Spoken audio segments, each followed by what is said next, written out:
समुद्र गृह में मालविका अपनी सखी के साथ उनकी वाट जो रही थी। वह चुपचाप वहां पहुंचकर एक झरोखे से उनको देखने लगे कि वे क्या कर रही है। वकुलावलिका मालविका को महाराज अग्निमित्र का एक चित्र दिखा रही थी।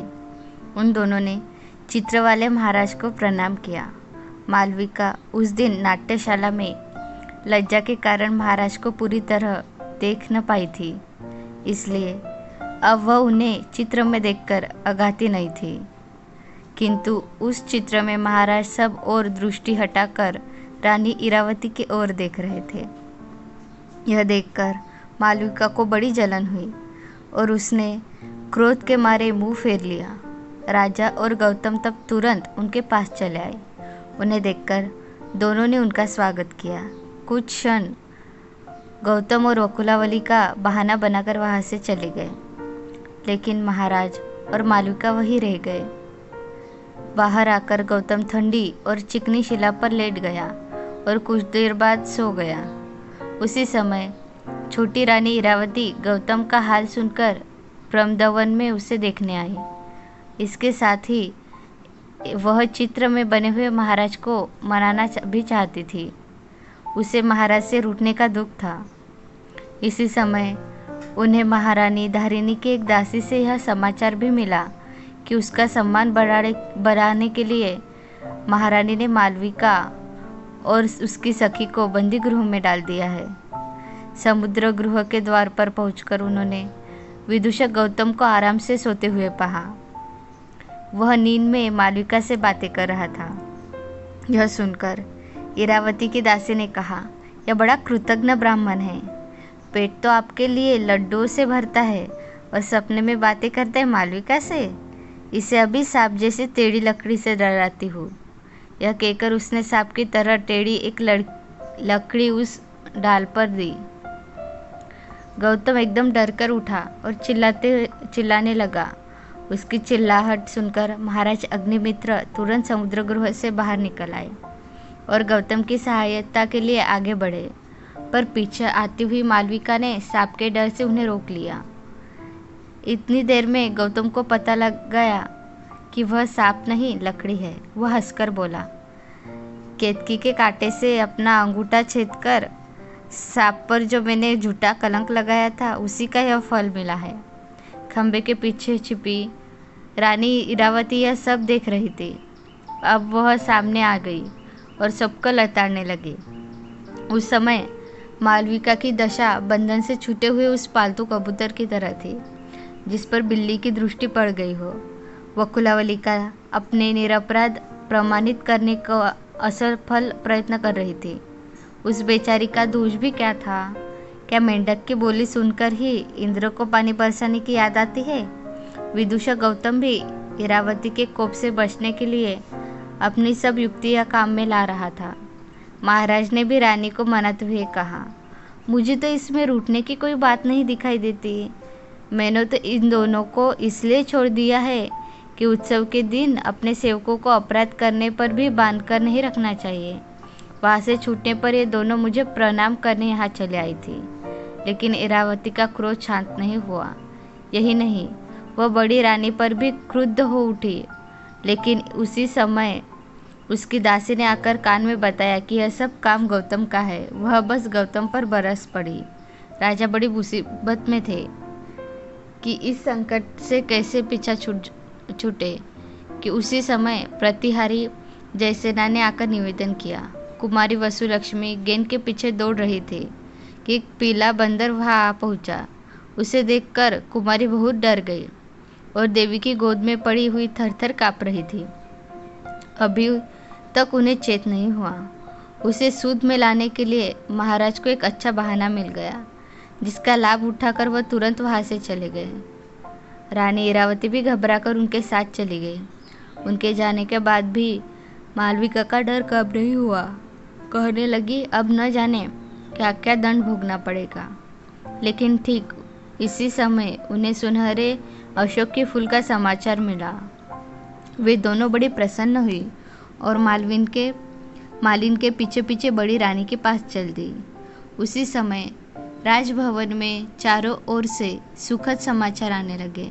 महारानी धारिणी के भाई वीरसेन ने विदर्भ देश से अपनी सेना का विजय का समाचार भेजा था। उन्होंने विदर्भ राज को हराकर उनके भाई माधव से को छुड़ा लिया और अनेक मूल्यवान रत्न, हाथी, घोड़े तथा अच्छे कलाकार सेवक महाराज के भेंट स्वरूप भेजे थे। मालविका पर भी भाग्य ने दया की थी। सुनहरा अशोक उसके चरण प्रहार से फूल उठा था। महारानी धारिणी बहुत प्रसन्न थी और अशोक के फूलों की शोभा देखने के लिए उन्होंने महाराज अग्निमित्र को आमंत्रित किया था। उस दिन सन्यासिनी कौशिकी को भी क्या सूझी। उसने महारानी से कहा कि यदि उन्हें अपने आप को श्रृंगार कला में निपुण समझने का गर्व है तो वह मालविका का विवाह के योग्य श्रृंगार कर अपनी कला का परिचय दे। महारानी प्रसन्न तो थी।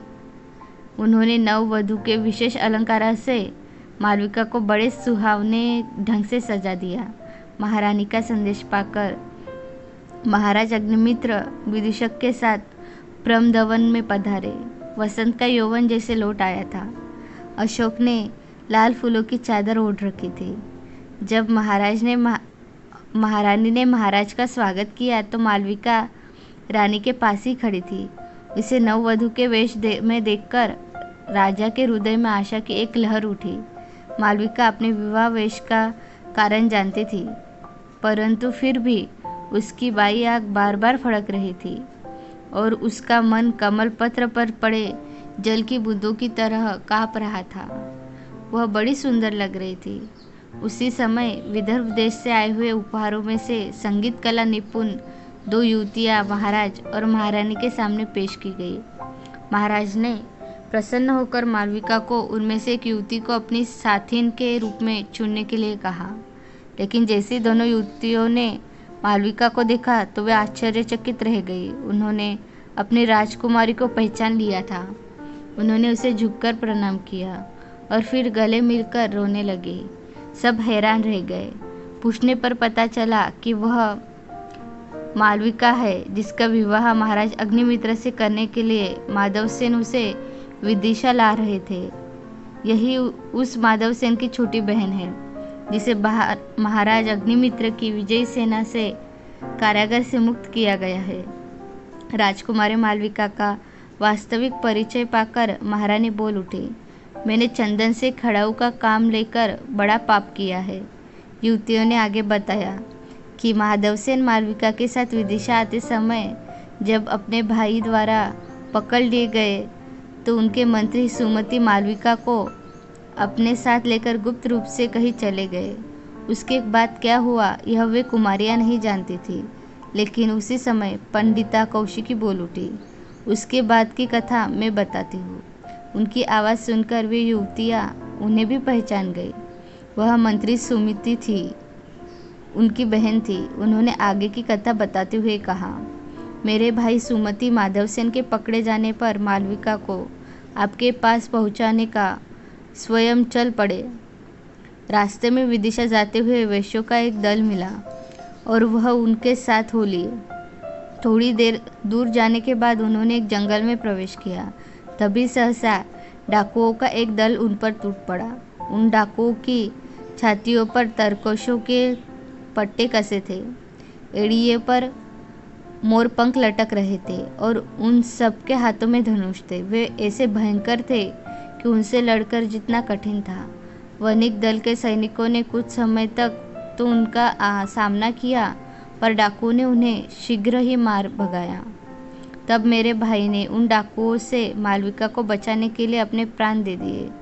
उन्होंने स्वामी का ऋण चुका दिया। यह देखकर मैं मूर्छित हो गई और जब मुझे होश आया तो देखती क्या हूँ कि मालविका का कहीं पता नहीं है। तब अपने भाई का दाह संस्कार कर मैं आपके देश चली आई और सन्यासिनी का वेश धारण कर लिया। फिर वीरसेन ने मालविका को डाकुओं से छुड़ाकर यहाँ महारानी के पास पहुँचा दिया। यहाँ पहुँचकर मैंने इसे देखा। यही मेरी कथा है। यह सुनकर महाराज को बड़ा पछतावा हुआ।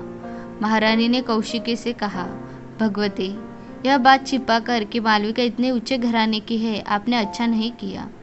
कौशिकी ने क्षमा याचना करते हुए अपने मौन का कारण बताया। मालविका के पिता जीवन काल में ही एक सिद्ध महापुरुष यात्रा करते हुए उनके यहाँ आए थे। उसने मेरे सामने ही भविष्यवाणी की थी कि मालविका 1 वर्ष तक दासी बनकर रहेगी। उसके बाद योग्य पति से इसका विवाह होगा। जब मैंने देखा कि आपके चरणों में इसका कर्म भोग कट रहा है तो मैं चुप हो गई। मैं समझती हूँ कि मैंने अच्छा ही किया। इस समय कंचुकी ने आकर निवेदन किया, मंत्री जी ने कहलाया है कि विदर्भ के लिए जो प्रबंध करना था वह सब कर दिया है, पर मैं महाराज की इच्छा भी जान लेना चाहता हूँ। महाराज ने कहा, मैं चाहता हूँ कि यज्ञसेन और माधवसेन दोनों वर्धा नदी के उत्तर और दक्षिण तटों पर अपने अपने अलग राज्य स्थापन कर उसी तरह सुख से राज करे जिस तरह दिन और रात को बांटकर सूर्य और चंद्रमा अलग अलग चमकते हैं। मंत्रिमंडल ने इस विचार का प्रसन्नता के साथ अनुमोदन किया।